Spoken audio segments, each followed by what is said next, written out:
بسم اللہ الرحمن الرحیم۔ السلام علیکم ناظرین کرام، نئی ویڈیو میں آپ کو خوش آمدید کہتے ہیں۔ یہ تصویر آپ کو نظر آ رہی ہے، ممکنہ طور پر یہ سیف ہاؤس ہے بڑے لوگوں کا جن کا ہمارا پاکستان ہے، اور ہم یہ دیکھ رہے ہیں، وٹنس کر رہے ہیں۔ بڑے بڑے دعوے کیے گئے تھے، پرویز خٹک نے بھی بڑے دعوے کیے اور بھی بہت سارے لوگوں نے بڑے بڑے دعوے کیے، بڑے بڑے بڑکے ماری کہ ہم کھڑے رہیں گے عمران خان کے ساتھ، لیکن نتیجہ یہ نکلا کہ صرف سیف ہاؤس میں رکھا گیا تو سب کی بس ہو گئی۔ پتہ نہیں ایسی کون سی کمزوریاں ہیں ان سب کی، لیکن مجھے ایک مشترکہ بات سمجھ آ رہی ہے، وہ یہ ہے کہ ان سب کو بتایا جا رہا ہے کہ کم وقت میں عمران خان از نو مور، ہی از فنشڈ۔ یہ جب اس طرح کے ڈائلاگ استعمال کرتے ہیں تو سیاستدان بڑے گھاگ ہوتے ہیں، وہ سمجھ جاتے ہیں کہ جو اب صورتحال ہے، اگر عمران خان ختم ہے تو ہمارا بھی کوئی مستقبل نہیں ہے۔ یہ ڈرانے سے زیادہ عمران خان کے بارے میں جو ریڈ لائن ختم ہو گیا، چھوڑیں گے نہیں جانے دیں گے، لٹکا دیں گے، اب مجھے جو خدشہ لگتا ہے وہ یہاں تک کہہ رہے ہیں کہ اس پر آرمی ایکٹ لگائیں گے اور اس کو تو ہم نے لٹکانا ہی ہے، جو اس کے ساتھ تب کھڑا ہوگا اس کو بھی ہم ساتھ لٹکائیں گے۔ جب جان پہ بن جاتی ہے تو یہ بڑے سیاستدان جو ہیں یہ بڑے گھاگ ہوتے ہیں، ڈر جاتے ہیں، گھبرا جاتے ہیں۔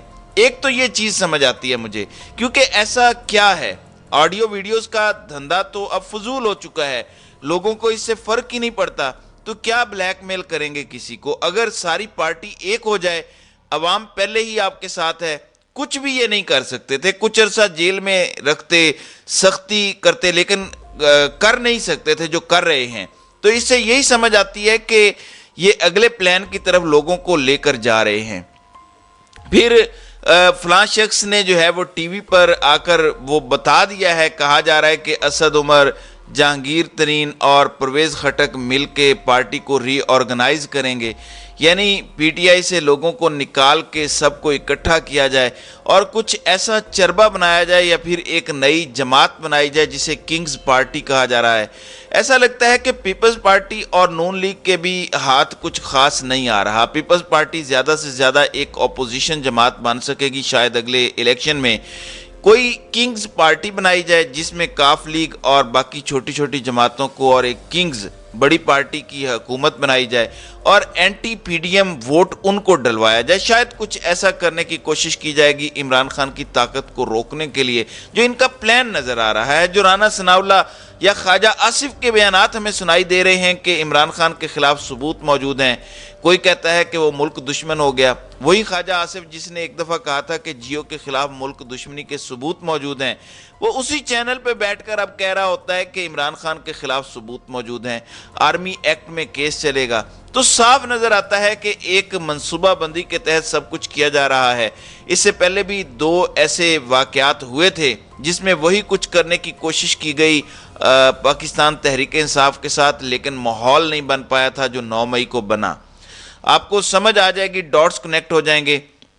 میں آپ کو وہ اس کی تفصیل بتا دیتا ہوں۔ ناظرین کرام، جب شہباز گل نے اے آر وائی بیپر دیا تھا اور شہباز گل نے جو باتیں کی تھیں وہ تھوڑی زیادہ ضرور ہو گئی تھی، آپ یہ کہہ سکتے ہیں کہ انہوں نے الفاظ کا اچھا چناؤ نہیں کیا تھا، لیکن وہاں سے پھر اٹھایا گیا شہباز گل کو، ایک کریک ڈاؤن شروع ہوا، اے آر وائی کے پروڈیوسر حماد یوسف کو بھی پکڑا گیا، پھر اس کے بعد ارشد شریف کو دھمکیاں ملیں کہ وہ بھی شاید اس بیپر کی براڈ کاسٹ کا حصہ تھے، وہ ملک چھوڑ کے چلے گئے۔ اس سے اگلے دن پھر ایک کریک ڈاؤن شروع ہوا، اس پر بھی یہی سکرپٹ چلایا گیا کہ شہداء کے ساتھ یہ کیا گیا، اس طرح کی باتیں کی گئیں وغیرہ وغیرہ، ایک نیریٹو بنانے کی کوشش کی گئی۔ لیکن پھر یہ ہوا کہ شہباز گل پر تشدد ہوا، سختیاں ہوئیں، اس پر بیانیہ الگ بن گیا کہ تشدد کیوں کیا گیا، تو اس وقت بھی یہ بیانیہ نہیں بنا سکے۔ اس وقت بھی یہی پلان تھا کہ تحریک انصاف کو اینٹی سٹیٹ اور اینٹی اسٹیبلشمنٹ ثابت کر کے کریک ڈاؤن کیا جائے، یہ تب ہونا تھا، نہیں کامیاب ہوا۔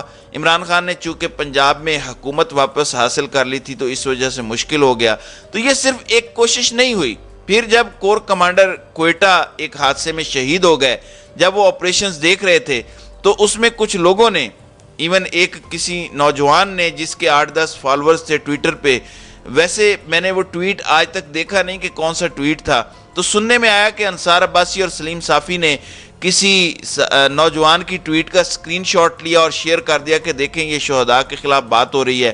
وہاں سے ایک ایشو ہوا اور یہاں تک نوبت آ گئی کہ صدر مملکت کو کور کمانڈر کا جنازہ تک اٹینڈ نہیں کرنے دیا گیا۔ تب بھی یہ بیانیہ بنانے کی کوشش کی گئی کہ تحریک انصاف اینٹی سٹیٹ جماعت ہے، اینٹی فوج جماعت ہے اور یہ شہداء کی کوئی تذلیل یا توہین کرتی ہے۔ پھر کمیٹی بنائی گئی، انویسٹیگیشن کی گئی کہ انہوں نے شہداء کی تذلیل کی ہے یا توہین کی ہے۔ ایون جس بندے نے غلطی سے یہ بھی کہہ دیا کہ اس کور کمانڈر ہیلی کاپٹر کی کم از کم انویسٹیگیشن کر لو کہ کیسے گرا، جیسے عمران خان کے جہاز میں غلط فیول ڈالا گیا، تو ایسا تو کچھ نہیں ہے، تو اس کو بھی اینٹی سٹیٹ، اینٹی فوج اور اینٹی شہداء قرار دیا گیا۔ لیکن تب بھی یہ بیانیہ پوری طرح نہیں بن سکا، پوری کوشش کی گئی۔ پچھلے 2 سکرپٹ میں الگ صرف یہ تھا کہ یہ صرف سوشل میڈیا یا آن لائن تک ہی محدود تھے۔ پھر کچھ ایسا سوچا گیا کہ جب تک گراؤنڈ پر کچھ نہیں ہوگا، عملاً کچھ نہیں ہوگا، کچھ عمارتیں تباہ نہیں ہوں گی، کہیں آگ نہیں لگے گی، تب تک یہ مضبوط بیانیہ نہیں بن سکتا۔ پارٹی توڑنی ہے، کم وقت ہے، آئی ایم ایف بھی کہہ رہا ہے کہ سٹیبلٹی لاؤ، دوست ممالک بھی کہہ رہے ہیں، لیکن عمران خان تو ہمیں قبول نہیں ہے، تو کچھ تو ایسا کرنا پڑے گا۔ پھر یہ ساری منصوبہ بندی کی گئی اور منصوبہ بندی کے تحت عمران خان کو اغوا کیا گیا، جس تذلیل کے ساتھ گرفتار کیا گیا، جان بوجھ کر کیا گیا، شیشے توڑے گئے، عدالت کے اندر گھسے، توہین عدالت بھی ہوئی، تو یہ سب کچھ جان بوجھ کے کیا گیا۔ اس کے بعد ان کے لوگ تیار بیٹھے تھے، لوگوں نے کیونکہ نکلنا تھا، کراؤڈ نے، ان کو پتا تھا اور ان کو یہ بھی پتا تھا کہ لوگ کور کمانڈر ہاؤس یا جی ایچ کیو کے سامنے جائیں گے، اور پھر وہاں پر لوگوں کے اندر کچھ ایسے لوگوں کو ڈالا گیا جنہوں نے اکسایا کہ وہ اندر جائیں اور یہ توڑ پھوڑ کریں۔ ظاہر ہے جب لوگوں کو یہ خطرہ ہو کہ عمران خان کو جان سے نہ مار دیا جائے، جب یہ خطرہ ہو کہ عمران خان کو زہر نہ دے دیا جائے، پھر دیکھیں رینجرز عمران خان کو پکڑ کر لے کر جا رہے ہیں، کالر سے گھسیٹ رہے ہیں، سر پر ڈنڈا مارا گیا، تو اس کا ری ایکشن آنا تھا جو آیا۔ وہاں پر کچھ لوگوں نے باقاعدہ دروازے کھلوائے، اندر گئے، شیشے پہلے سے ٹوٹے ہوئے تھے، کیمیکل کے ساتھ لوگ موجود تھے، آگ لگوائی گئی اور آگ بھڑکی وہاں پر۔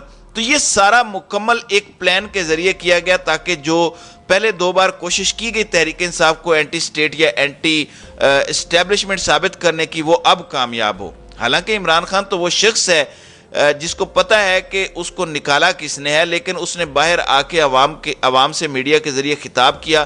اس میں عمران خان نے ایک بات کی کہ فوج کو برا بھلا کبھی آپ نے نہیں کہنا، جو مرضی ہو جائے، اس ملک کو عمران خان سے زیادہ فوج کی ضرورت ہے۔ یہ عمران خان نے شروع میں ہی کہہ دیا تھا، کیونکہ وہ سمجھ رہے تھے کہ حالات کس طرف جائیں گے، آگے انہوں نے کرنا کیا ہے۔ اب اس صورتحال میں لوگوں کو لایا گیا اور یہ سب کیا گیا۔ پھر عمران خان بھی موجود نہیں تھے۔ عمران خان تو وہ شخص ہیں کہ لاکھوں لوگ پنڈی میں موجود تھے جب عمران خان کو گولی لگی تھی، اس کے بعد جب لانگ مارچ مکمل ہوا تھا، وہ چاہتے تو چڑھائی کر دیتے اسلام آباد پر اور لڑائی کرواتے، خون و خون ہو جاتا، اتنا خون بہتا کہ ریاست کے لیے سنبھالنا ناممکن ہو جاتا، لیکن عمران خان نے نہیں کیا اور وہ پیچھے ہٹ گئے اور کہا کہ ہم اسمبلی توڑ کر آئینی راستہ اپنائیں گے۔ عمران خان وہ ہیں کہ جب الیکشن کا اعلان ہو گیا، انہوں نے اپنی ریلی کرنے کی کوشش کی، دفعہ 144 لگا دی گئی تو انہوں نے کہا کہ ہم کینسل کر دیتے ہیں۔ تو یہ شخص تو مفاہمت چاہتا تھا، مذاکرات چاہتا تھا، وہ یہ پوچھتا رہا کہ آپ کے پاس مستقبل کا لائے عمل کیا ہے، پھر بھی نہیں بتایا گیا۔ تو نیت تو شروع سے ہی خراب تھی اور یہ سب کچھ کیا گیا۔ سچ یہ ہے کہ بہادر لیڈر کی بزدل فوج تھی۔ عمران خان جو کہا کرتے تھے کہ وہ گیدڑ کی فوج جس کا سربراہ شیر ہو، وہ ہرا دے گا اس فوج کو جو شیروں پر مشتمل ہو لیکن اس کا سربراہ گیدڑ ہو۔ اس چیز کو غلط ثابت کیا ہے لوگوں نے فی الحال ابھی تک۔ ایک بہادر شیر ہے لیکن اس کی فوج ساری بھاگ گئی ہے۔ کم از کم یہ تو کھڑے رہتے۔ اب یہ سارے کہہ رہے ہیں کہ ہم عہدوں سے استعفیٰ دے رہے ہیں پارٹی کے، سب اس کو برا کہہ رہے ہیں اور عمران خان اتنا کہہ رہے ہیں کہ انکوائری کراؤ۔ اس میں تو ان عورتوں تک کو شامل کیا گیا جو جناح ہاؤس میں موجود ہی نہیں تھے، ان پر یہ الزام لگا کے پکڑا گیا کہ انہوں نے اکسایا تھا لوگوں کو وہاں پر جانے پر، ان پر بھی دہشت گردی کے مقدمے بناؤ۔ کیا اس دہشت گردی میں کسی کی جان گئی ہے؟ کسی وردی والے کو نقصان پہنچا ہے؟ کیا ہوا ہے ایسا جو یہ سب کچھ کر رہے ہیں؟ آج سے پہلے تو کچھ جماعتوں نے پولیس والوں کو جان سے بھی مارا ہے، ان کو اغوا بھی کیا، لیکن دیکھ لیں کہ یہ کس طرح سے ٹوٹ پڑے ہیں، کیونکہ یہ پلان کا حصہ تھا۔ تو یہ سارا مسئلہ ہے۔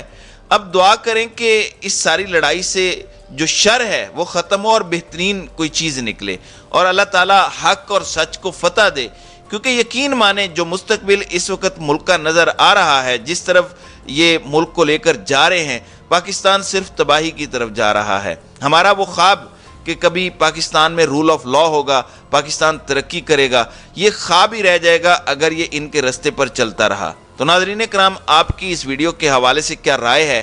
آپ اپنی رائے کا اظہار کامنٹ سیکشن میں ضرور کیجئے گا۔